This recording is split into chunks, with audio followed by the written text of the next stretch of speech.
கிறிஸ்துவுக்குள் பிரியமுள்ள சகோதர சகோதரிகளே, பலன் தரும் தேவன் எபிசோட் 1681 கர்த்தரை துதிக்கிறேன், மகிமைப்படுத்துகிறேன்.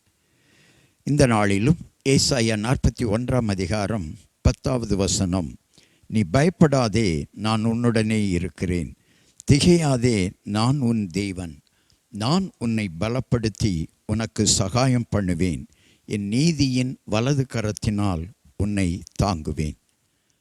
4 காரியங்கள் இங்கே குறிப்பிடப்பட்டிருக்கிறது. முக்கியமாக பயப்படாதே என்று சொன்னால் தனித்தவனை குறிக்கிறது. திகையாதே என்று சொன்னால் தவிப்பவனை குறிக்கிறது. திகையாதே என்று சொன்னால் தவிக்கின்றவனை குறிக்கிறது. பலப்படுத்தி என்று சொன்னால் தள்ளாடுகிறவனை குறிக்கிறது. தாங்குவேன் என்று சொன்னால் தத்தளிக்கிற சூழ்நிலையில் இருக்கிறவனுக்காக சொல்லப்பட்டது. 4 காரியங்கள். நீ பயப்படாதே, தனித்து பயந்து வாழ்கிற ஒருவனை குறித்து சொல்லப்பட்ட காரியம்தான் நீ பயப்படாதே. தவிப்பவனை பார்த்து சொன்ன வார்த்தை திகையாதே.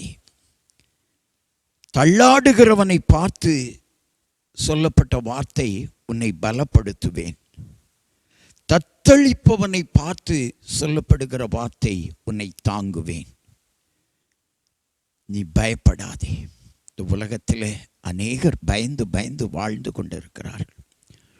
வாழ்க்கைக்காக, குடும்பத்திற்காக, ஊழியத்தில் பயம், எதிர்காலத்தில் ஊழியம் என்ன ஆகிவிடுமோ என்று பயம்.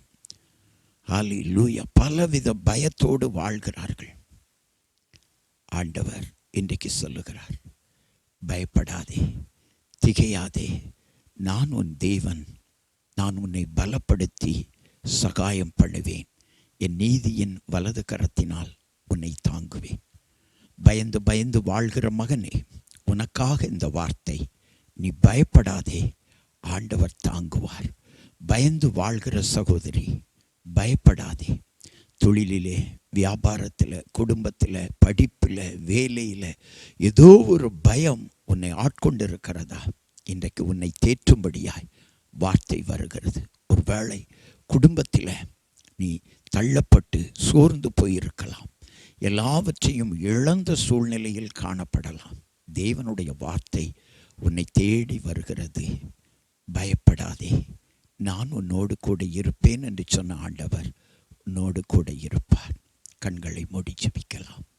எங்களை நேசிக்கிற நல்ல தகப்பனை, யார் யாரெல்லாம் வாழ்க்கையில், தொழிலில், வியாபாரத்தில், குடும்பத்தில், வேலையில் பயந்து பயந்து வாழ்ந்து கொண்டிருக்கிறார்களோ அவர்களை நோக்கி சொல்லப்படுகிற வார்த்தை, பயப்படாதே, பயப்படாதே, நான் உன்னுடனே இருக்கிறேன். கர்த்தர் பயப்படுகிறவர்களை பார்த்து தேற்றுகிறார். திகையாதே, நான் தான் உன் தேவன். ஹல்லேலூயா. நான் உன்னை பலப்படுத்தி உனக்கு சகாயம் பண்ணுவேன், என் நீதியின் வலது கரத்தினாலே உன்னை தாங்குவேன் மகளே, தாங்குவேன் மகனே. உன்னை தாங்குகிறவர் இருக்கத்தக்கதாக நீ ஏன் பயப்பட வேண்டும்? ஏன் திகைக்க வேண்டும்? இயேசு உன்னை தாங்குகிறார், உன் பயத்தை போக்குகிறார். அவரிடத்தில் வந்துவிடு, அவர் உன்னை ஆதரிப்பார், உன் பயத்தை மாற்றுவார், பலத்தை தருவார், சகாயம் பண்ணுவார். ஹல்லேலூயா, க்ளோரி. இயேசுவின் நாமத்தில் பலப்படுத்தி ஆசீர்வதிக்கிற கர்த்தர் உன்னோடு கூட இருந்து உன்னை பலப்படுத்தி தாங்குவார். பயந்து விடாதே, சோர்ந்து விடாதே. தேவனுடைய கரம் உனக்கு துணை நிற்கும். இயேசுவின் நாமத்தில் ஜெபிக்கிறேன் பிதாவே. ஆமேன், ஆமேன்.